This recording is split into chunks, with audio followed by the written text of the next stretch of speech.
하나님 말씀 보겠습니다. 하나님 말씀 요한복음 1장 1절에서 3절 그리고 14절 보겠습니다. 요한복음 1장 1절에서 3절 그리고 14절 보겠습니다. 하나님 말씀이 이러합니다. 태초에 말씀이 계시니라. 이 말씀이 하나님과 함께 계셨으니 이 말씀은 곧 하나님이시니라. 그가 태초에 하나님과 함께 계셨고 만물이 그로 말미암아 지은 바 되었으니 지은 것이 하나도 그가 없이는 된 것이 없느니라. 말씀이 육신이 되어 우리 가운데 거하심에 우리가 그의 영광을 보니 아버지의 독생자의 영광이요 은혜와 진리가 충만하더라. 아멘.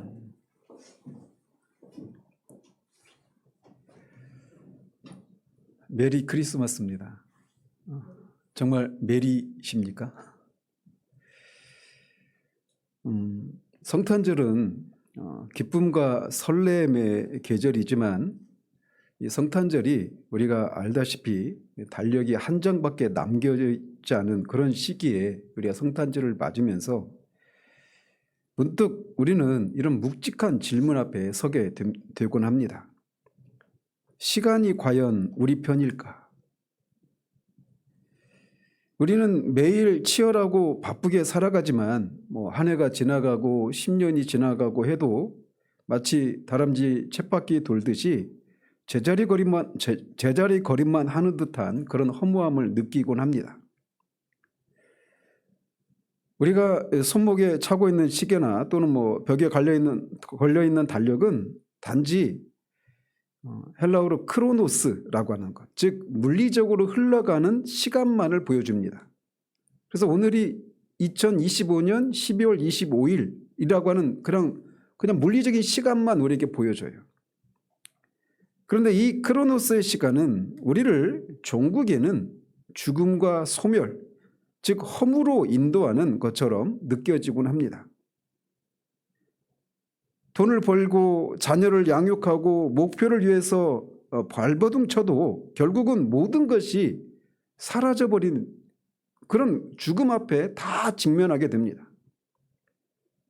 우리가 이 땅에서 수고하고 애썼는데 그리고 나름대로 그 과정 속에서 눈물도 흘리고 기뻐하고 성취감도 느끼고 또 탄식도 하고 이런 과정들을 거치지만 결국은 다 죽고 만단 말이에요. 그래서 결국 그렇게 덧없이 모든 것들이 사라진다면 우리의 인생은 과연 무슨 의미가 있을까요? 이것이 바로 죄가 우리 시간 속에 심어놓은 저주입니다. 즉 죄로 인해서 시간마저도 오염이 되었기 때문에 우리는 시간을 생각하면 허무함에 빠지는 이런 허무주의적인 실존의 그림자가 시간 속에도 들어 있습니다.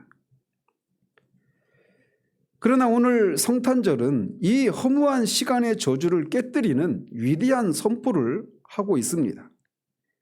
바로 영원하신 하나님이 태초부터 하나님과 함께 하셨던 하나님이신 분이, 즉 영원 속에 계셨던 하나님이 우리의 흘러가는 시간 속으로 들어오셨다고 선언하고 있어요. 오늘 우리는 이 요한복음 1장의 말씀을 통해서 아기 예수님의 탄생이 단순한 그분의 탄생을 기념하는 날이 성탄절이 아니라 죄로 물든 우리의 시간을 그분의 성육신을 통해서 어떻게 구속하셨는지를 깊이 묵상하고자 합니다. 특히 저는 이 바빙크의 이런 통찰을 빌려서 이 성육신 사건이 오늘날 현대인들이 겪는 허무와 어떻게 맞닿아 있는지를 살펴보고자 합니다.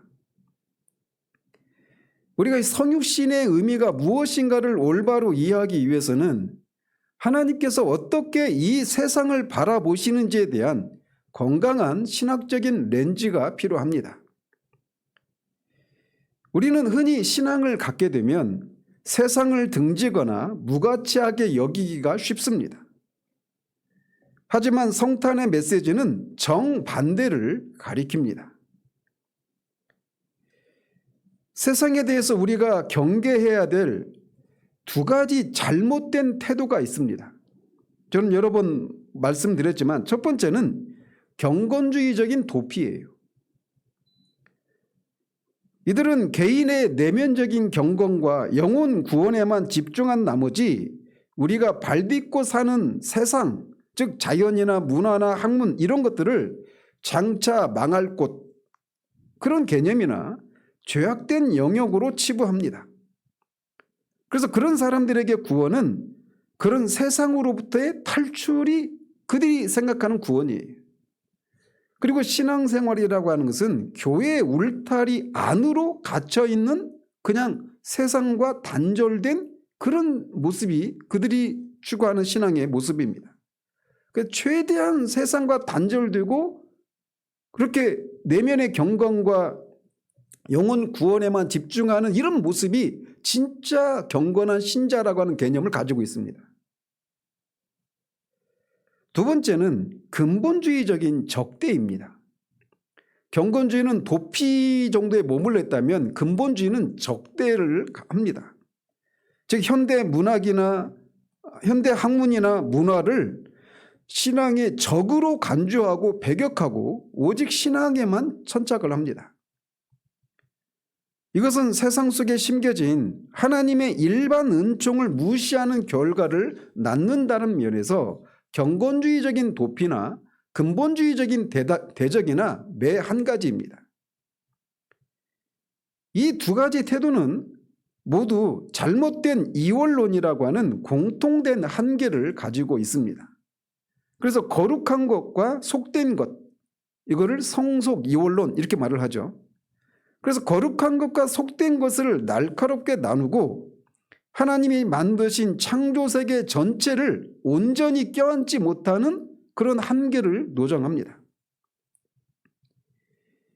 여기에 대해서 바빙클은 물론 바빙크만이 아니지만 제가 오늘은 바빙크를 중심으로 얘기하려고 하니까 여기에 대해서 바빙크는 놀라운 통찰을 제시합니다. 그의 신학적인 명제는 성탄절의 의미를 가장 잘 설명해 줍니다. 바빙크의 신학적인 명제가 뭐냐면 은혜는 자연을 파괴하지 않고 회복한다라는 것입니다.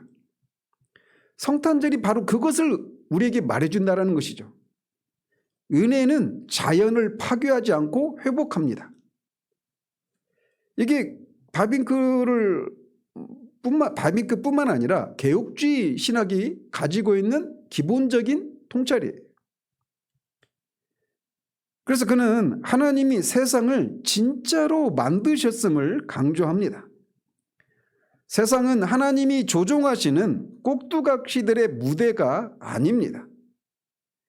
그래서 하나님은 피조물들에게 고유한 힘과 인격, 소위 이거를 제2의 원인이라고 말을 하기도 하고 특별히 하나님의 형상으로 지음받은 인간들에게는 자유의지를 부여해서 그것을 존중하고 그것들을 통해서 하나님이 통치하십니다. 따라서 우리의 삶과 행동은 하나님 앞에서 진짜 의미가 있습니다. 우리가 하는 하나님을 향한 대적도 의미가 있고 하나님을 향한 순종 역시 다 의미가 있어요. 그냥 우리가 그렇게 프로그램 되어서 그냥 어쩔 수 없이 하는 것이 아니라는 것입니다. 그래서 개혁주의는 이 세상, 자연이나 인간의 이성이나 문화나 가정 등등은 죄로 오염되었을 뿐 본래는 선한 하나님의 창조물이었다라고 하는 생각에서 출발합니다. 따라서 구원받는다라고 하는 것은 이 세상을 등지고 떠나거나 대적하는 것이 아니라 이 세상이 가지고 있던 본래의 아름다움을 되찾는 것이 구원에 대한 성경적인 개념입니다. 그래서 앞에서 말씀드린 것처럼 구원받으면 세상을 등지고 교회 안으로만 개토를 이루는 그런 신앙 형태도 성경적인 개념이 아니고 근본주의자처럼 이 문화나 이런 것들을 대적하는 것도 성경적인 개념의 구원관이 아니라는 것이죠. 또한 바빙크 신학의 또 다른 기둥은 일반 계시입니다. 전 나중에 이제 일반 계시에 대해서 우리 교회에서 나누려고 해요. 우리 한국교회 신앙이 경건주의와 근본주의 영향을 굉장히 많이 받았습니다. 그래서 앞에서 말씀드린 것처럼 그런 신앙 형태를 많이 띄어요. 이제 그 중에 하나도 그런 것들이 일반 계시에 대해서도 우리가 일반 계시의 가치를 온전히 이해하지 못하는 그런 모습으로 나타납니다. 어쨌든 나중에 이제 우리 교회에서 이거를 좀 깊이 있게 좀 다루려고 하는데, 하나님은 일반 계시에서 말하고 있는 게 뭐냐면, 하나님은 성경으로 대표되는 특별 계시뿐만 아니라 자연과 역사와 인간의 양심을 통해서도 하나님을 계시하신다라는 것입니다. 따라서 우주 만물과 인류 역사 전체가 하나님의 계시 무대입니다. 하나님은 자연 법칙과 사회 질서 속에서도 하나님 자신을 알리십니다. 그렇지만 이런 일반 계시에도 한계가 있죠. 즉 죄로 인해서 인간의 눈이 어두워져서 이것만으로는 자연 만물과 인간의 사회 질서나 이런 역사 이런 것을 인간의 양심을 통해서도 하나님이 계시구나, 하나님이 어떤 분이시겠구나 라고 하는 것을 알 수는 있지만 그런 지식으로는 구원을 이룰 수가 없단 말이에요. 그래서 일반 계시가 가치가 있지만 한계도 있습니다. 죄로 인해서 말이죠. 하지만 그럼에도 불구하고 일반 계시는 세상이 완전히 짐승의 상태로 떨어지지 않도록 붙드는 은총이고 훗날 복음이 심겨질 토양 역할을 합니다. 이런 신학적인 토대 위에서 볼 때 하나님이 사람이 되셔서 오신 날을 기념하는 이 성탄절은 하나님이 이 자연, 이 세상을 포기하지 않으셨다라고 하는 가장 확실한 증거입니다. 만약에 하나님이 이 세상을 포기하셨다라면 하나님은 이 죄로 인해서 물든 이 세상을 완전히 제거하시고 새로운 세상을 창조하셨겠죠. 그런데 그렇지 않으시고 이 죄로 인해서 오염된 이 세상에 하나님이 사람이 되셔서 오셨단 말이에요. 그래서 성육신만큼 하나님이 이 자연을, 이 세상을 포기하지 않으셨다라고 하는 가장 강력한 증거다라고 하는 것이 틀리지 않단 말이죠.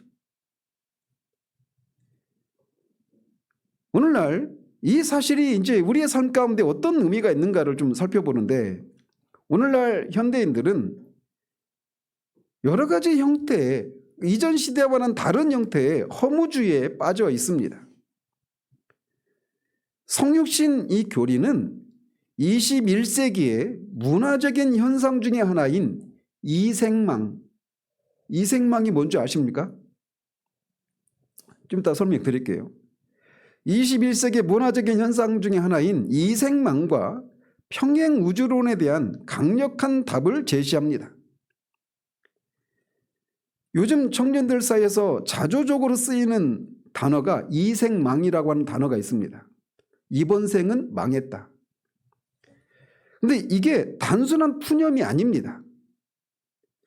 과거에 윤회론적인 사고가 다음 생을 기약하자는 체념이었다면 현대의 이생망은 과학적인 상상력인 평행우주론과 결합해서 더 깊은 허무함과 박탈감을 낳고 있습니다.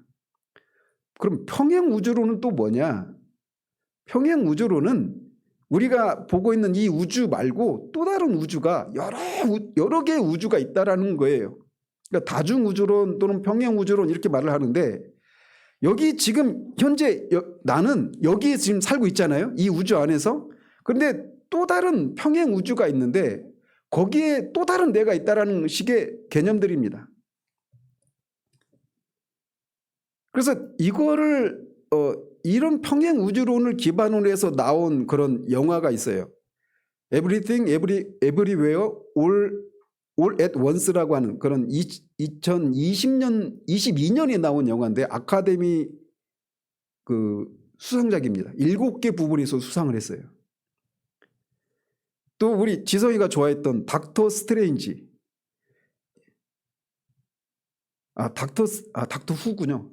닥터 후가 아니라 닥터 스트레인지라고 하는 그 영화도 드라마인가 그것도 이런 평행우주론에 입각한 겁니다. 그러니까 평행우주론이 뭐냐면 나는 지금 여기 이 세상에서 이 생망, 이 세상, 이번 생은 난 망했다. 이런 생각을 가질 수밖에 없는 그런 비참한 현실 가운데 있는데, 평행 우주론을 통해서 내가 지금 여기 우주에서 현재 나는 이런 모습이지만 또 다른 우주에 있는 또 다른 나는 거기에서는 또 다른 어떤 더 성공한 어떤 존재가 되어 있을 것이다라고 하는 그런 생각들. 그래서 이런 어떤 평행 우주론적인 사고에서 사람들은 내가 그때 그 선택만 달리 했더라면 다른 우주의 나는 뭐 재벌 2세로 살고 있을 텐데 라고 하는 이런 생각들을 하는 겁니다.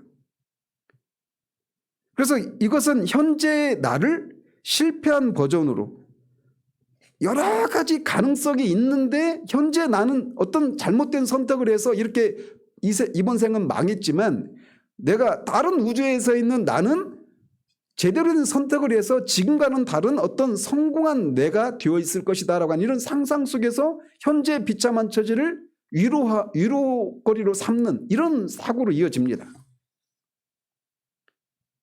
그래서 망한 것은 내 탓이 아니라 이 우주의 확률 탓이라고 생각하면서 현실을 도피합니다.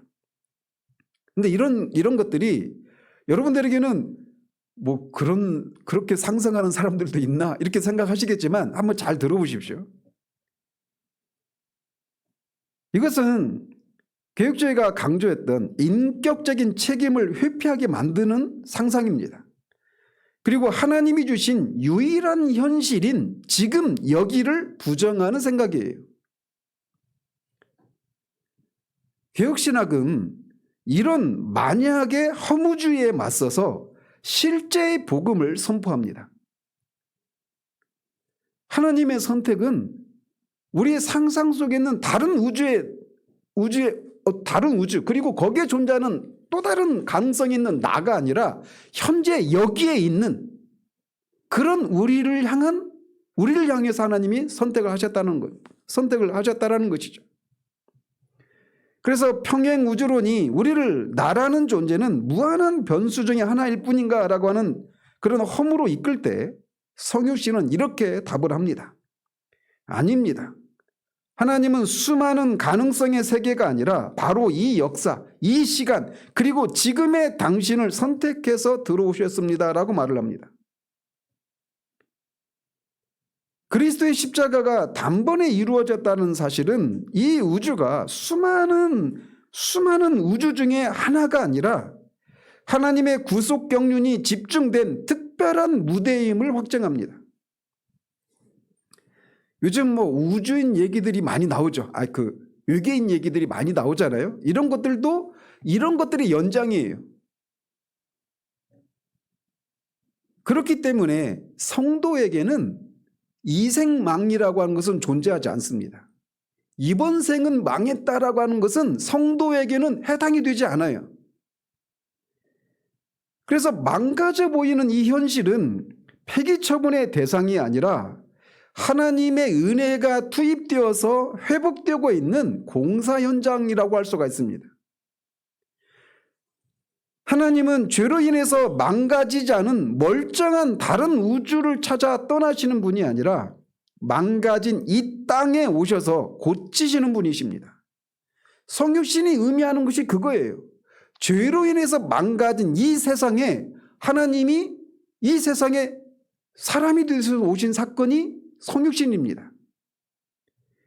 따라서 우리의 삶은 망한 것이 아니라 그리스도 안에서 완성되어 가는 중이라고 말할 수 있단 말이죠.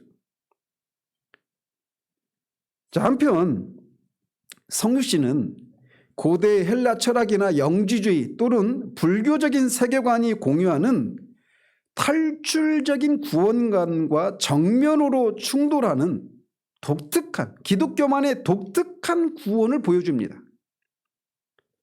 무슨 말이냐? 힌두교나 불교에서의 시간이라고 하는 개념은 끝없이 반복되는 원이라고 생각을 합니다. 그래서 그들은 불교나 힌두교나 그런 세계관에서는 시간이라고 하는 것은 끝없이 무한히 반복되는 원과 같다라고 얘기를 해요. 이런 거를 순환적인 역사관 이렇게 말을 합니다. 그래서 그런 세계관에 따른 그런 세계관에서 구원은 뭘 의미하느냐면 이 지겨운 쳇바퀴에서 뛰어내려서 시간이 없는 상태로 가는 것, 이것이 그들이 말하는 구원입니다. 그 불교에서는 그걸 뭐라고 말할까요? 해탈이라고 부르래요. 그런 거를. 우리 불자이셨던 우리 집사님이 잘 아시겠죠. 즉 그래서 그들에게는 역사 자체가 극복 대상입니다. 그러나 말씀이 육신이 되어서 역사 속으로 들어오신 성육신 사건은 시간을 직선으로 퍼버렸습니다. 즉 역사는 불교나 힌두교에서 말하듯이 무의미하게 반복되는 것이 아니라 창조에서 시작해서 성육신을 거쳐 종말을 향해 나아가는 목적이 있는 드라마와 같다라고 말을 해요. 그래서 기독교에 있어서 시간 개념은 직선적입니다. 순환되는 원이라고 하는 개념이 아니라 창조에서 완성을 향해 가는 직선이라는 겁니다. 그래서 기독교의 역사관은 직선적인 역사관 이렇게 말을 해요.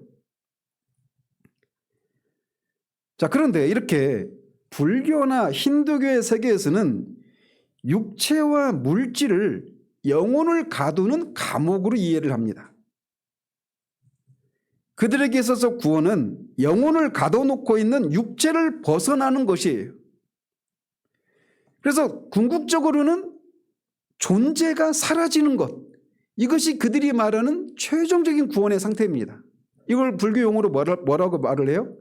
열반이라고 말을 하죠. 그러니까 시간의 이 무한한 쳇바퀴와 같은 시간의 틀에서 벗어나는 해탈을 통해서 존재가 멸상하는 열반이 이루는 것, 이것이 최종적인 구원이다 이렇게 말을 하는 겁니다. 그런데 성육신은 우리에게 이런 진리를 말해줍니다. 즉 거룩하신 하나님이 육신이 되셨다라는 거예요. 불교나 힌두교에서는 육신에서 벗어나는 것이 구원이라고 하는 개념을 갖고 있잖아요. 그리고 이 시간 세계에서 벗어나는 것이 구원이라는 생각을 갖고 있지 않습니까? 그런데 성육신은 정반대로 우리에게 말해줍니다. 하나님이 불자나 힌두교가 벗어나고자 하는 육신이 되신 사건이 성육신이에요.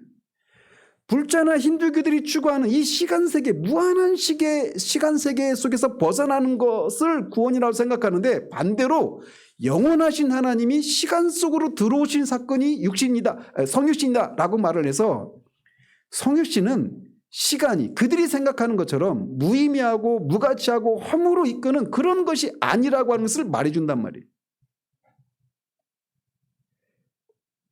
그래서 이 성육신은 뭘 우리에게 말해주느냐면 물질 세계가 본질적으로 악하지 않고 하나님의 영광을 담을 수 있는 그릇이라고 하는 것을 확증해 주는 겁니다. 제가 그 칼케돈 신조에서 말씀드렸잖아요. 성육 이원론이 성경적이지 않다라고, 성속 이원론이 성경적이지 않다라고 하는 것이 성육신 사건이 우리에게 그것을 말해준다고 말씀드리지 않았습니까? 그래서 기독교의 소망은 육체를 버리는 것이 아닙니다. 육체를 버리는 것이 아니라 육체가 영광스럽게 변하는 부활에 있어요. 그래서 사도 바울은 고린도서 5장에서 우리가 이 육체, 이 장막 가운데서 막 그렇게 장막을 입고 있는 우리가 탄식하는 것은 육체를 벗고자 함이 아니라 덧입고자 합니다라고 말을 하는 겁니다. 이게 기독교와 다른 종교와 완전히 구별되는 지점이 바로 여기에요. 근데 시간에 대해서도 마찬가지라는 겁니다. 시간에 대해서도. 저도 그렇지만 제가 만나보는 많은 성도들이 무의식적으로 이런 생각을 가지고 있어요. 어떤 생각이냐면 과거에 내가 잘못된 어떤 선택, 그리고 과거에 내가 저지른 어떤 죄 때문에 현재 내가 이런저런 어려움에 처해 있다라고 하는 생각. 과거의 죄 때문에 현재가 망가졌다라고 하는 이런 생각을 가지고 있습니다. 그래서 내가 예전에 그런 남편을 만나지 않았다면, 또는 내가 그런 아내를 만나지 않았다면, 내가 더 예전에 더 열심히 공부를 했더라면, 내가 이런저런 선택을 그때 하지 않았더라면 이라고 하는 이런 생각을 하면서, 그런 생각이 뿌리에는 뭐가 있느냐면, 내가 현재 지금 이렇게 이 벗어나고 싶은 이 현실을 내가 겪고 있는 거, 이런 것은 내가 과거에 어떤 잘못된 선택을 한 것에 대한 업보다. 이걸 불교 용어로 카르마라고 말을 하죠. 이 카르마 때문이다라고 하는 생각을 성도들도 가지고 있는 경우들이 많습니다. 아마 지금 이런 말씀 들으면서 뜨끔하신 분들도 계실 수 있어요. 그런데 이 성육신 사건은, 성육신 하신 주님은 그럼에도 불구하고의 하나님이십니다. 예수님은 우리의 완벽했던 가능성을 구하러 오신 것이 아니라 실수투성인 현실을 구하러 오셨습니다. 주님은 우리의 과거의 실패조차도 선을 이루는 재료로 바꾸시는 분이십니다. 우리는 얼마나, 말씀드린 것처럼 우리는 얼마나 자주 내가 과거에 이런저런 잘못된 선택을 했기 때문에 오늘 내가 이렇게 망가진 삶을 살고 있다라고 하는 생각들을 가지고 있습니까? 근데 이거를 더 과거로 올라가 보면, 하나님이 이 세상에 사람이 되어서 오신 사건이 성육신이잖아요. 이 성육신은 그렇게 망가진, 잘못된 선택을 해서 망가진 삶을 살고 있는 그 현실 속으로 들어오는 사건이에요. 그렇기 때문에 우리의 잘못된 선택으로 인해서 오늘 현재 망가진 삶을 살고 있는데도 불구하고 하나님이 그것을 포기하지 않으시고 그 세상 속으로 들어오신 겁니다. 이걸 우리 개인의 삶에도 그대로 적용할 수 있는 거예요. 따라서 성육신을 믿는다라고 하는 것은 나의 현재가 과거의 잘못된 선택에 대한 형벌이 아니라 하나님이 함께 하시는 은혜의 현장임을 믿는 겁니다. 여기서 아멘이 크게 나와야 되는 부분인데, 저는 이 말씀을 제가 몇 주 전에 이걸 준비했다고 그랬잖아요. 하나님이 세상에 말씀이 육신이 되어 우리 가운데 거하셨다. 하나님이, 영원하신 하나님이, 죄 없으신 하나님이 육신을 입으시고 영원하신 하나님이 시간 속으로 들어오셨는데, 그 세상은 어떤 세상이냐? 죄로 인해서 망가져버린 세상이에요. 이거를, 세상을 나에게 적용해 보십시오. 죄로 인해서 망가져버린 우리의 삶에 하나님이 들어오신 겁니다. 만약에, 그래서 우리의 삶은, 우리는 여기서 내가 잘못된 선택을 했기 때문에 오늘 현재 망가진 삶을 살 수 있고 나는 여기서 벗어날 수 없다. 그리고 내가 잘못된 선택을 했으니까 나는 여기서 내가 잘못된 선택을 한 것에 대한 형벌을 받는 것이다 라고 하는 이런 생각을 갖고 있는 거예요. 그래서 이런 것을 벗어나기 위해서 내가 그 잘못된 선택을 하지 않고 내가 어떤 다른 선택을 했다라면 나는 다른 세계 속에서는 더 나은 내가 되고 있었을 건데, 여러분 잘 모르시겠지만 요즘 캐대언의 골든 불렀던 그 여자 가수 있죠, 이재. 이것도 모르죠. 근데 몰라도 상관없어요. 근데 그 가수가 이번에 그 앨범을 냈는데 Another 뭔가 그래요. 아무튼 이런 비슷한 생각을 그 노래에서 부르고 있어요. 그런데 하나님이 망가진 세상으로 들어오신 겁니다. 우리는 어떻게 할 수가 없어요. 과거에 우리의 잘못된 선택에 대해서 나는 이걸 내가 잘못된 선택에 따른 이런 벌을 받고 있는 것이다. 제가 사실 우리 아이들을 이제 홈스쿨을 했잖아요. 아이들이 어떤 모습 보면서 막 부모로서 막 그런 생각이 막 밀려올 때가 있습니다.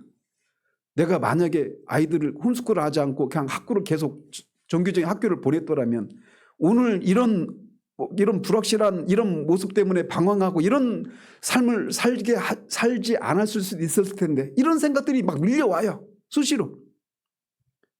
어디에서 위로를 얻느냐? 어디에서 소망을 보느냐? 그 망가진 세상 속으로 하나님이신 분이, 영원하신 분이 들어오셨다라는 겁니다. 왜? 이거를 구속하기 위해서.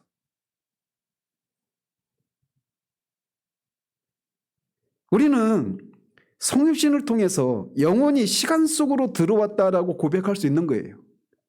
1절에서 말하고 있는 것처럼 하나님은 말씀이신 예수님은 영원전부터 계셨던 영원하신 분이십니다. 근데 그 영혼이 말씀이 육신이 되었다라는 얘기는 영원히 시간 속으로 들어왔다라고 이렇게 해석을 할 수 있단 말이에요. 그런데 이 거대한 사건을 제대로 이해하기 위해서는 시간이 성경의 역사 속에서 어떻게 변하여 왔는지를 창조, 타락, 구속, 완성이라고 하는 사중 구조의 틀로 살펴볼 필요가 있습니다. 창조 시에 시간은 본래적으로는 선했습니다. 하나님은 영원 속에 계시지만 피조물을 위해서 시작과 끝이 있는 시간을 만드셨습니다. 시간도 없었던 적이 있습니다. 그런데 시간을 하나님이 천지를 창조하실 때 시간과 공간과 그 안에 존재하는 모든 것들을 창조하셨단 말이에요. 그런데 창세기 1장에 나타나는 저녁이 되고 아침이 되니 이는 첫째 날이라, 둘째 날이라, 셋째 날이라 이렇게 계속 흘러가잖아요. 그래서 저녁이 되고 아침이 되니라고 하는 이 리듬은 시간이 혼돈이 아니라 아름다운 질서임을 보여주고 있습니다. 하나님은 낮과 밤, 계절을 두어서 인간이 노동하고 안식하고 하나님을 예배하도록 시간을 선물로 주셨어요. 본래 시간은 우리를 지금 보고 있는 것처럼 시간이 우리를 늙게 하고 죽이는 적이 아니라 하나님의 어떠하심을 드러내고 하나님의 어떠하심을 예배하고 즐거워하도록, 즉 그것을 통해 하나님의 뜻을 이루어가는 기쁨의 무대로서 시간을 우리에게 주신 겁니다. 시간은 본래적으로 선한 것이었어요. 시간도. 그러나 아담의 타락 이후 죄는 인간의 영혼뿐만 아니라 인간이 사는 시간과 역사까지 오염시켰습니다. 그 결과 타락으로 인해서 시간은 고통과 헛됨과 그리고 필연적인 종말, 즉 죽음을 향해 맹목적으로 달리는 폭주 기관차가 되었습니다.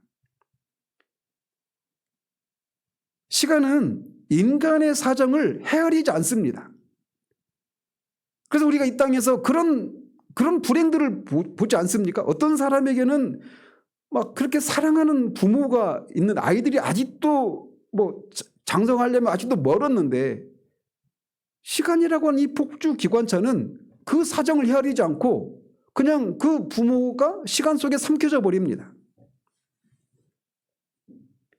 그래서 인간의 사정을 헤아리지 않고 죽음이라고 하는 종착역을 향해서 시간은 그냥 계속 자기의 임무를 수행하고 있어요. 그래서 우리가 느끼는 시간의 압박감과 모든 것이 헛되다라고 하는 허무주의는 죄가 시간에 남긴 상처라고 할 수가 있습니다. 로마서 8장 20절에 피조물이 허무한 데 굴복하며 탄식하고 있다고 말하고 있는데 여기에는 시간도 해당돼요. 피조물 안에는. 따라서 창조 시에 시간에 대한 함의도 변질되어서 시간 자체가 하나님으로부터 멀어지는 과정, 즉 소멸의 과정이 되고 말았습니다.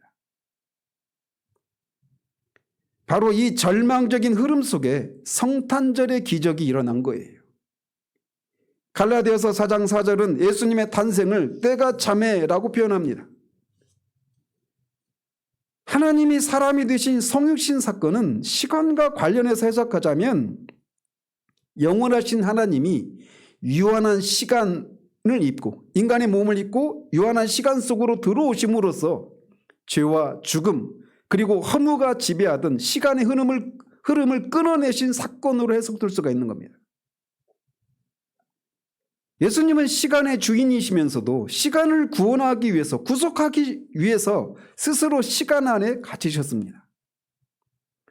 이로써 우리의 시간은 더 이상 허물을 향해서 흐르지 않고 다시 영원을 향해 흐를 수 있게 되었어요. 그리고 그리스도 안에서 이 구속된 시간은 파국이 아닌 완성에 이릅니다. 요한계시록 21장 1절 4절은 처음 하늘과 처음 땅이 없어졌고 다시는 사망이 없다라고 선포합니다. 이것을 통해 우리에게 말해주고 있는 건 뭐냐면 새하늘과 새 땅에서는 시간이 소멸이 아니라 시간이 갱신된다라고 말하고 있는 겁니다. 시간뿐만 아니라 모든 것이 그렇게 돼요. 불을 통해서 이 죄로 인해서 오염된 것들이 정화되고 새롭게 되어지는 겁니다.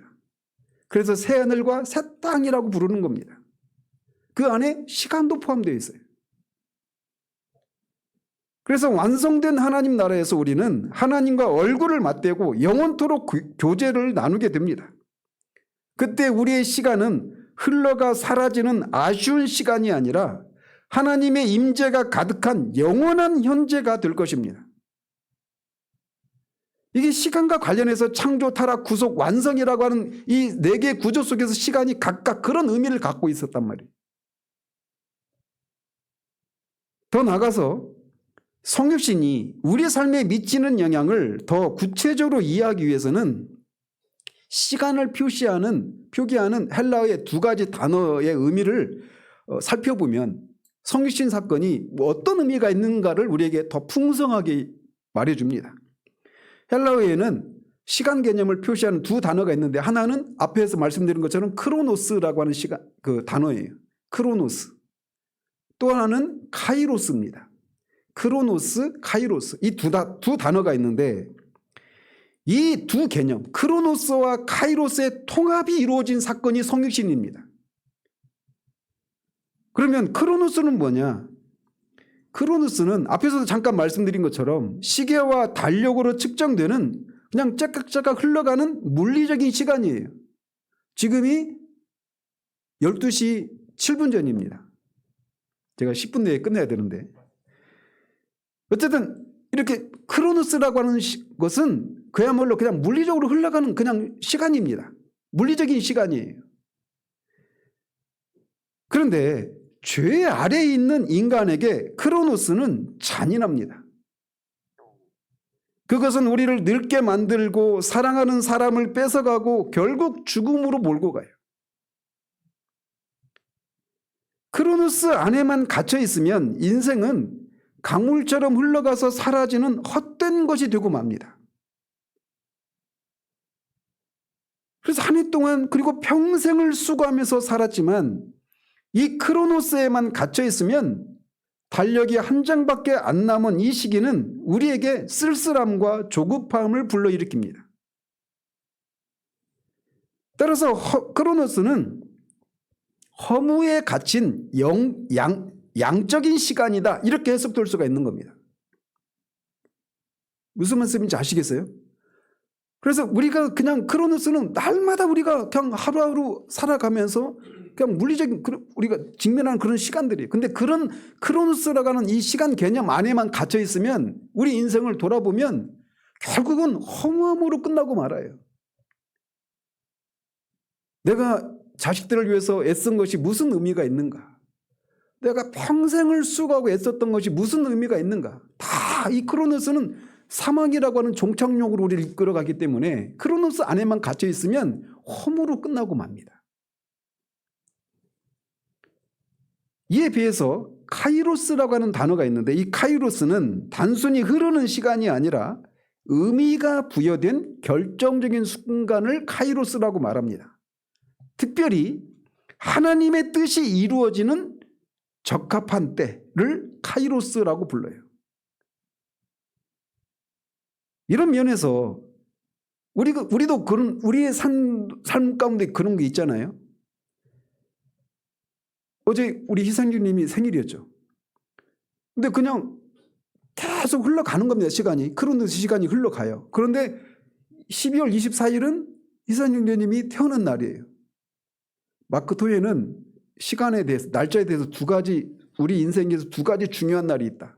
하나는 자기가 태어난 날, 그리고 또 하나는 자기가 왜 사는지를 알게 된 날. 이게 가장 중요한 날이다. 그런 얘기를 했어요.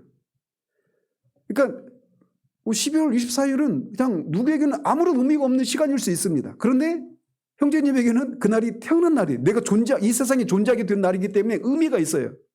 그래서 그 시간은 크로노스이면서 또 동시에 카이로스의 시간이죠. 근데 특별히 우리 인생에도 그렇게 의미 있는 날들을 표현할 때 카이로스의 시간 개념을 사용하기도 하는데, 특별히 하나님의 뜻이 이루어지는 적합한 때, 이거를 카이로스라고 성경은 표현해요. 이런 면에서 예수 그리스도의 탄생은 역사상 가장 위대한 카이로스입니다.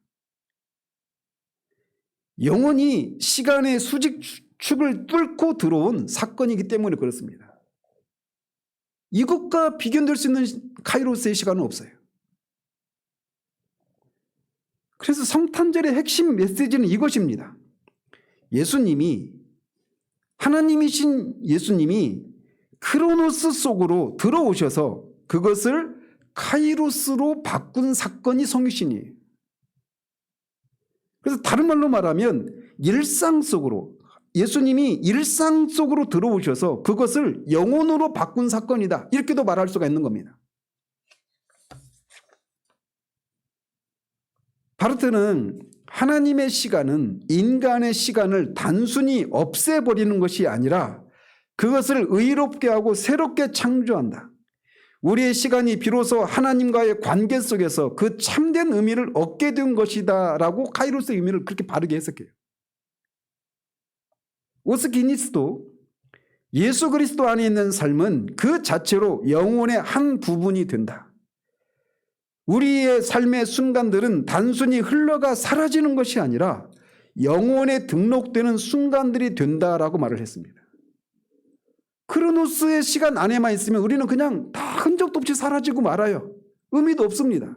그러나 카이로스의 시간 안에서 우리가 하는 날마다 하는 어떤 일상의 그런 사소한 것들마저도 영혼 속에서 등록되는 삶의 순간이 될 수 있게 되었다라는 거예요. 따라서 신자의 삶에서 무의미하게 버려지는 시간은 없게 됩니다. 밥을 먹고 일을 하고 잠을 자는 평범한 크로노스의 시간도 주님과 동행할 때 영원한 가치를 지닌 카이로스로 변모합니다. 그러니까 고린도전서 10장 30절에서 그런즉 너희가 먹든지 마시든지 무엇을 하든지 하나님의 영광을 위해서 하라 라고 말하잖아요. 먹고 마셔서 하나님의 영광을 위한 기도와 경건한 삶을 살라고 말하지 않고 먹는 것이 하나님의 영광을 위한 일이고 마시는 것이 하나님의 영광을 위한 것이 될 수 있다고 말하는 겁니다. 왜 그것이 가능했느냐? 영원하신 하나님이 이 세상의 시간 속으로 들어오셔서 그 모든 것들이 영혼 속에서도 의미가 있는 그런 카이로스적인 그런 사건이 우리에게 일어났기 때문이에요.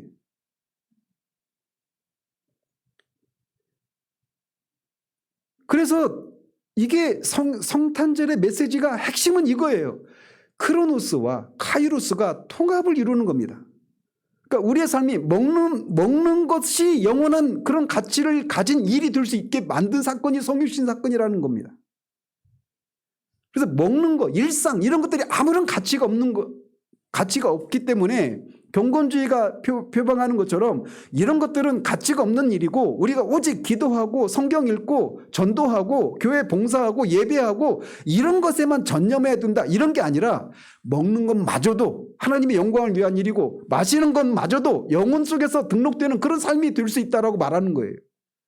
그러니까 크로노스로 끝나버릴 그 시간의 모든 일들이 카이로스적인 그런 사건이 될 수 있게 만든 사건이 성육신인 겁니다.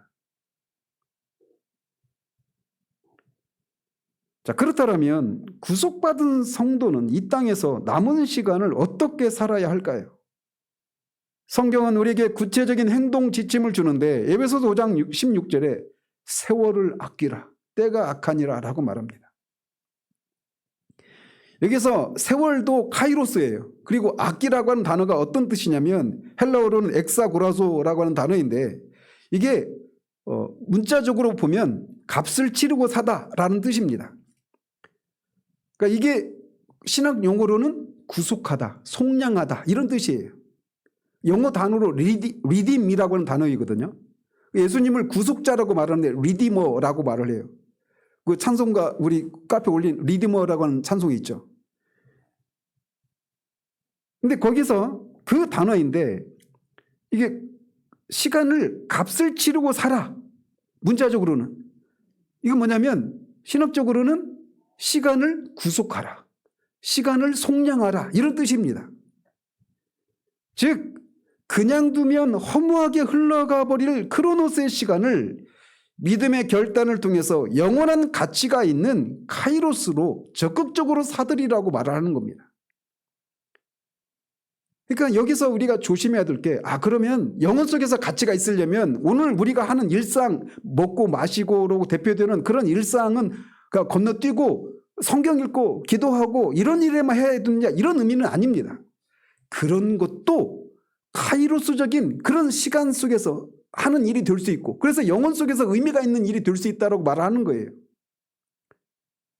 모든 일상을 모든 순간순간을 그렇게 영혼 속에서도 등록되는 그런 삶을 살 수 있는 방식으로 시간을 아끼라고 말하고 있는 겁니다.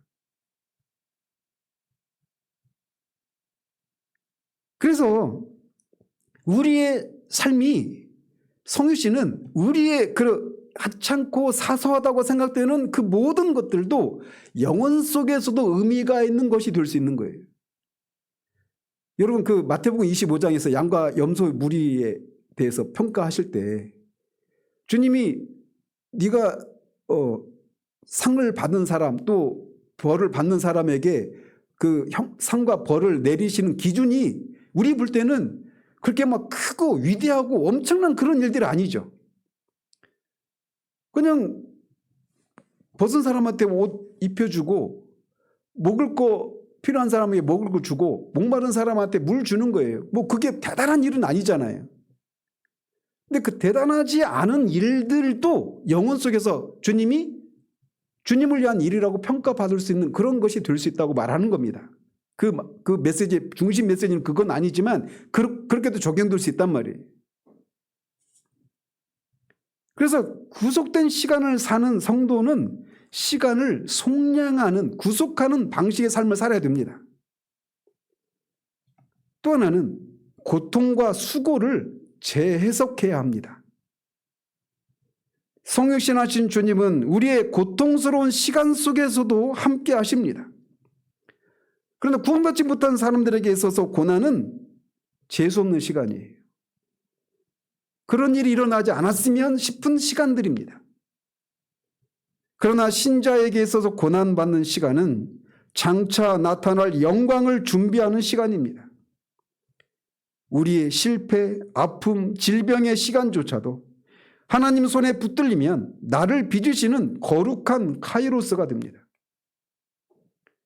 우리 자녀들의 그런 반항이나 또는 방황하는 이런 모습을 볼 때도 그 자체만 보면 우리에게는 참으로 불안하고 염려가 되죠. 그러나 하나님 안에서 하나님의 손에 그 시간들이 붙들리면 그 우리의 자녀들을 빚으시는 거룩한 카이로스가 됩니다. 그 소망을 가지고 우리가 하나님 앞에 인내하는 거죠. 우리는 또다시 어떻게 적용될 수 있느냐면 지금 여기를 누려야 합니다. 우리는 자꾸 과거를 후회하거나 미래를 불안해하면서 현재를 놓칩니다.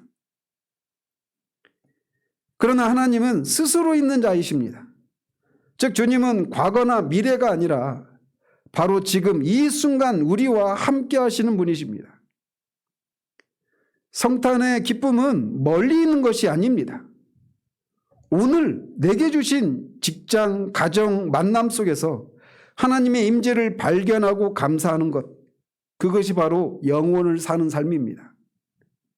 여러분의 직장에서, 여러분의 가정에서, 여러분이 만나는 사람들, 겪는 그 모든 일들 속에서 하나님의 임재를 발견하고 거기에서 감사하고 주님이 주시는 생명으로 그 삶을 살아내는 것, 그것이 영혼을 사는 거예요. 그래서 나중에 은혜를 받고 내가 삶이 변화되면 그때 뭔가 하리라가 아니라 오늘 지금 현재 우리에게 주어진 삶의 자리 가운데서 우리는 이 카이로스적인 삶을 살아야 한다는 거예요. 그런데 성육신을 통한 시간의 구속은 개인의 영성이나 실존의 허무 극복에만 머물지 않습니다. 성경의 구속사는 언제나 개인을 넘어선 공동체, 즉 교회를 통해서 완성되어 가기 때문에 그렇습니다. 교회는 구속된 시간이 현재 우리 가운데 어떻게 작동하고 있는지를 세상에 보여주는 살아있는 증거입니다. 성육신이 영원하신 그리스도가 시간 속으로 들어오신 사건이라면 교회는 그리스도의 몸으로서 그 구속된 시간이 지금도 계속되고 있음을 보여주는 공동체입니다. 교회는 부활하시고 승천하신 예수 그리스도가 성령을 통해서 이 세상의 크로노스 속에서 계속해서 현존하시는 장소입니다. 세상은 시간을 금이라고 하죠.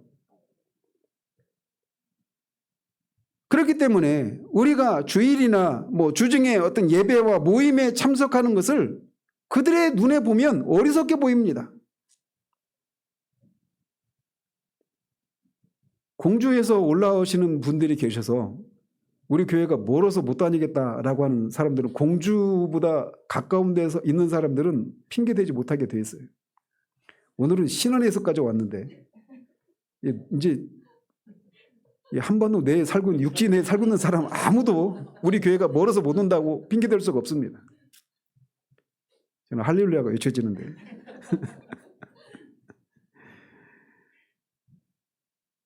세상은 주일에 우리가 예배 드리러 막 몇 시간이 걸려서 오는 거, 이게 그들의 눈에는, 여러분들은 그냥 너무 자연스럽고 은혜를 누리기 위해서 막 오니까 그냥 오는가 보다 하지만 세상의 눈에 볼 때는 어리석어 보여요. 나는 언제 쉬어? 나도 쉬어야지. 그런데 우리가 왜 그렇게 먼 거리에서 많은 시간을 들여서 옵니까? 세상은 시간이 금이기 때문에 그 금쪽 같은 시간을 아껴서 자기 개발을 하든지 또 재충전을 통해서 또 다른 새로운 주를 살아야 되니까 쉬어야 된다. 또 주중에 하지 못했던 어떤 여가를 즐기고 그 오락을 즐기고 하는 일들에 써야지, 그 금쪽 같은 시간을 설교도 워낙 긴 그런 교회까지 와가지고 그렇게 하느냐라고 이상하게 생각합니다. 저런까지는 아니라 하더라도. 그러나 교회 예배와 모임은 단순히 흘러가는 일요일의 한 시간이 아닙니다. 그것은 세상의 바쁜 흐름을 중단시키고 영원한 하나님 나라가 현재를 침투해 들어오는 가장 강력한 카이로스적 사건이에요. 단순히 그냥 교회 예배, 주일에 예배에 참석한다고 해서 그게 카이로스적 사건이라고 말할 수 없습니다. 크로노스가 카이로스가 되기 위해서는 그 하나님의 어떤 일들이 일어나야 되는 거예요. 하나님의 뜻이 이루어지는 겁니다. 우리는 예배에 왜 옵니까? 보이지 않지만 살아계신, 보이는 모든 것을 만드신 하나님을 만나기 위해서 와요. 하나님을 만난다라고 하는 것은 여러 층위가 존재합니다. 성령의 인침이나 성령의 세례와 같은 그런 깊은 직관적인 방식으로, 직접적인 방식으로, 물론 그것마저도 조심스러운 표현이긴 하지만 그렇게 하나님을 만난다라고 하는 것이 그렇게 말하는 그런 의미의 하나님을 만나는 것도 있지만, 일반적으로는 말씀과 성례 가운데서 하나님을 만나는 거죠. 말씀을 들을 때 어떤 사람은 그냥 크로노스처럼 흘러가고 맙니다. 그러나 그 말씀 속에서 어떤 사람은 성령의 조명하심을 통해서 하나님을 만나요. 성령의 조명하심을 통해서 하나님이 그냥 책 속에 갇혀있는, 성경 속에 갇혀있는 하나님이 아니라 지금도 살아계시고 성경을 쓰게 하신 하나님, 기록하게 하신 하나님이시고 성경에 기록된 그 일들을 지금도 행하고 계신 하나님이라고 하는 것을 아는 겁니다. 그리고 그 하나님 앞에 우리의 마음이 감동되어서 매료되고 그 하나님을 닮고 싶고 하나님을 더 알고 싶고 그 하나님, 살아계신 하나님, 인격체이신 하나님이 나를 지금도 사랑하고 계시고 어떤 때는 나를 슬퍼하시고 나를 인해서 하나님이 근심하고 계시다라고 해서 알게 하시는 그런 하나님을 만납니다. 그 하나님을 만날 때 우리는 그 크로노스가 카이로스가 돼요. 그리고 이것이 더 나아가서 하나님의 형상으로 지음받은 우리가 죄로 인해서, 제가 지난주 오후에 그 목사라고 하는 인성을 통해서 하나님의 말씀이라고 하는 신성이 드러나는 이게 설교라고 말씀드리는 과정 가운데서 제가 잘못 말을 했죠. 그것마저도 그 실상을 보여주고 있는 겁니다. 근데 어쨌든 우리가 죄로 인해서 영혼과 육체의 질서가 깨졌어요. 원하기는 죄가 있기 전에는 영혼이 우리 육신을 지배했습니다. 그런데 이제 죄를 짓고 나니까, 타락하고 나니까 육신이 우리 영혼을 지배합니다. 그래서 육신이 원하는 대로, 우리 마음이 원하는 대로 그렇게 살게 되었단 말이에요. 그런데 우리가 예배 가운데서 하나님을 성령의 조명하심과 감동하심을 통해서 말씀과 성례를 통해 하나님을 만날 때 우리 영혼이 다시 살아납니다. 그 영혼이 살아날 때 그 영혼의 안에 있는 그 좋음이, 그 달콤함이, 그 생명이 우리 육신을 지배합니다. 겉사람은 날로 후패하지만, 겉사람은 날마다 후패하지만 우리 속사람은 날로 새롭게 되고 강건해지는. 여러분이 예배를 드리다가도 피곤해서 졸리고 막 그러다가도 어느 순간 말씀이 여러분에게 딱 부딪혀 올 때, 그때 여러분의 영혼이 갑자기 확 육신마저도 새롭게 되는 그런 경험을 하지 않습니까?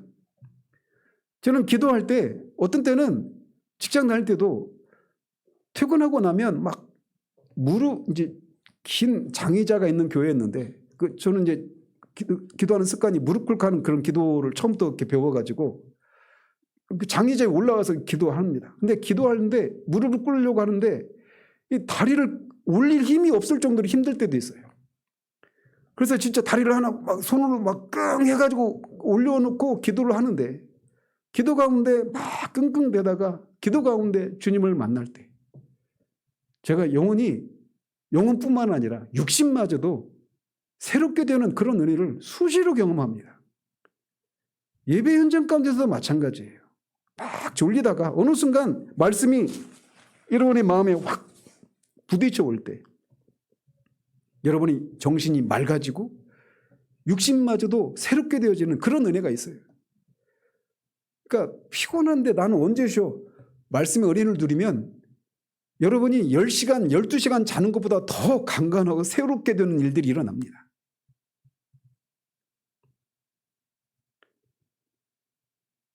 그래서 교회는 바로 그것을 드러내는 공동체예요. 그리고 세상의 바쁜 흐름을 중단시키고 영원한 하나님 나라가 현재를 침투해 들어오는 가장 강력한 카이로스적인 사건이 예배 현장 가운데 일어난단 말이죠. 또 세상에서 시간은 돈이고 효율이기 때문에 남을 위해서 시간을 쓰는 것은 낭비로 여겨집니다. 그러나 교회 안에서 시간은 사랑으로 재정의됩니다. 성도들이 서로를 위해서 시간을 내어주고 아픔과 기쁨을 나누는 교제는 이기심에 갇힌 시간을 구속하는 행위입니다. 고통받는 형제 곁을 지키는 시간, 공동체를 위해서 봉사하는 시간은 사라지는 크로노스가 아니라 사랑이라는 영원한 가치로 채워지는 카이로스가 됩니다. 교회는 미래에 완성될 하나님 나라를 현재의 시간 속에서 미리 맛보고 증언하는 종말론적인 공동체입니다. 사도 바울은 고린도전서 10장 11절에서 교회를 말세를 만난 자들이라고 말합니다. 이게 교회에 대한 정체성이에요. 이는 교회가 맹목적인 역사의 흐름 속에 있는 것이 아니라 다가올 영원한 완성을 향해 목적을 가지고 달려가고 있음을 의미합니다. 그리고 그런 목적을 향해 달려가고 있을 뿐만 아니라 그 종말이 여기 현재 삶 속에 침투해 들어와 있는 그 실상을 드러내는 공동체가 교회예요. 개인은 고독하게 허물을 마주하지만 교회는 함께 소망을 노래합니다. 그래서 우리는 서로 격려하고 그리스도의 재림이라는 역사의 최종적인 카이로스를 함께 기다리는 공동체가 교회입니다. 오늘 우리는 성탄절을 맞아서 성육신 하신 것의 이것이 시간과 관련해서 어떤 의미가 있는지를 살펴보았습니다. 예수 그리스도의 성육신은 단순히 2000년 전의 과거 사건이 아닙니다. 그것은 영원히 맹목적으로 흘러가던 우리의 크로노스를 하나님의 구원 목적이 담긴 카이로스로 바꿔놓은 시간혁명입니다. 이제 우리는 더 이상 허무주의에 갇혀서 절망하거나 이번 생은 망했다고 자조하며 그런 어떤 새로운 가능성을 동경할 필요가 없습니다. 시간의 주인이신 그분이 십자가의 사랑으로 구속하신 지금 여기에 우리와 함께 하시기 때문에 그렇습니다. 그렇다면 구속받은 신자는 남은 생을 어떻게 살아야 할까요? 앞에서 말씀드린 것처럼 세월을 아껴야 합니다. 흘러가는 시간을 붙잡아서 영원한 가치로 바꾸시는 삶을 사십시오. 대표적으로는 여러분의 골방에서 드리는 기도의 시간은 영혼과 소통하는 카이로스입니다. 뿐만 아니라 여러분이 삶의 현장에서 흘리는 수고와 고통의 땀방울은 장차 받을 영광을 준비하는 카이로스입니다. 여러분이 이웃에게 건네는 작은 섬김과 감사는 하나님 나라의 생명책에 영원히 등록되는 카이로스가 될 수 있습니다. 그것이 어떻게 가능하냐? 우리 힘으로 우리의 주어진 그런 자원과 능력으로 그런 삶을 사는 것이 아니라 우리 안에 계신 그리스도가 우리를 통해 사시는 삶, 내가 죽고 그리스도가 사시는 이 삶을 살 때 우리가 먹고 마시는 것, 그리고 이웃에게 베푸는 친절, 이런 것들이 다 영혼 속에 등록되는 삶이 될 수 있는 겁니다. 여러분이 하신 일들 속에서 늘 그 구원의 은혜가 여러분의 마음을 주장하고 그 구원에 대한 감사와 기쁨이 사람들에게 작은 친절이지만 목마른 사람에게 물을 주고 여러분이 하는 그 일들 속에서 그런 그리스도인의 독특한 그런 친절과 이런 것을 통해 삶을 살아가는 그 모든 작은 일들이 카이로스적인 삶이 될 수 있는 겁니다. 우리의 구원은 이미 시작되었습니다. 그리고 우리는 덧없는 소멸을 향해 가는 존재가 아니라 완성된 영혼을 향해 나아가는 존귀한 존재들입니다. 이게 신자의 정체성입니다. 바라기는 성탄절을 맞아서 영원하신 하나님이 우리에게 선물로 주신 이 구속된 시간의 소중함을 깊이 깨닫기를 바랍니다. 이번 주에 이틀 전에 아내가 큰 일을 겪을 뻔했어요. 차가 갑자기 이 제너레이터가 고장이 났었나 봐요. 운전을 해가는데 학원을 가는데 이제 운전해서 가는데 막 차 안에 막 에어컨이 작동이 안 되니까 성에가 끼고 앞에 안 보이니까 창문 약간 내리고 하는데 막 창문도 작동이 안 되고 이제 비상등도 안 되고 핸들도 이제 작동이 안 되고. 근데 만약에 그 차 어떤 2차선이나 안쪽 1차선이 있었으면 뒤에 오는 차가 받았겠죠. 근데 아무튼 좀 뭐 나중에 이제 알 일이 있겠지만 하나님의 은혜로 어쨌든 갓길에 어떻게 됐어요. 어떻게 보면 일어나지 않은 일이지만 저나 아내나 그 일을 이렇게 겪고 우리에게 주어진 삶 그리고 아내 이게 막 마치 이렇게 돌려받은 것 같은 그런 느낌이에요. 저는 우리에게 주어진 시간이 어떻게 보면 그러고 나니까 단톡방에서 어제 하연이한테 그랬지만 하연이한테 제가 뭐 이렇게 하자 그러니까 하연이가 엉 하는데 그것마저도 얼마나 사랑스럽던지 수도 없이 매일 엉 하거든요. 근데 매일 그냥 크로노스적인 그런 사건일 수 있죠. 그런 것들이. 근데 시간의 의미를 하나님 안에서 우리에게 주어진 시간이 하나님이 우리에게 주어주신 시간이라고 하는 것을 그 새로운 시각을 갖고 보니까 일상이 우리에게 늘 누리고 있었던 이 모든 것들이 진짜 은혜라고 하는 것을 다시금 느끼고 며칠 동안은 아무튼 은혜 가운데 지내고 있습니다. 이것이 가능했던 것이 영원하신 하나님이 시간 속으로 사람이 되셔서 오셨기 때문에 가능한 거예요. 그리고 성찬이 말하고 있는 것처럼 그것을 이루시기 위해서 그분이 영원하신 분이 죽음을 경험하시고 다시 사시는 걸 통해서 그런 일이 우리에게 주어진 것입니다. 그래서 우리의 매일매일의 매 순간이 무의미하게 흩어지는 먼지가 아니라 영원한 소망으로 가득 찬 보석 같은 카이로스가 될 수 있어요. 그런 삶을 살아내는 저와 여러분들 되시기를 바랍니다. 기도하겠습니다. 하나님 아버지, 성탄을 맞아서 주님이 성육신하신 것이 시간과 관련해서 어떤 의미가 있는지를 살펴보았습니다. 하나님이 시간마저도 창조하셨고 창조하셨을 때 시간은 하나님을 예배하고 우리의 삶을 향유하도록 하나님이 주신 질서와 조화를 이루는 삶을 살 수 있도록 하나님이 주신 선물이었으나 타락으로 인해 시간마저도 오염되어 시간은 이제 죽음이라고 하는 종착역을 향해 사람의 사정을 헤아리지 않는 폭주 기관차와 같이 그런 것이 되었기 때문에 우리는 늘 시간과 관련해서 생각하면 허무와 우리가 하고 있는 모든 것들이 의미가 없는 것이 되는 그런 것이 되었습니다. 그러나 그 시간 속으로 영원히 들어오신 이 성육신을 통해서 그 시간을 구속하시고 이제 우리가 이 땅에서 삶을 살아가는 크로노스적인 삶도 영원한 카이로스적인 그런 의미가 있는 삶을 살 수 있는 길을 마련해 주시고 그 예수를 믿음으로 우리의 삶이 그런 삶을 살아내는 그런 삶의 현장이 될 수 있게 하심을 인하여 감사를 드립니다.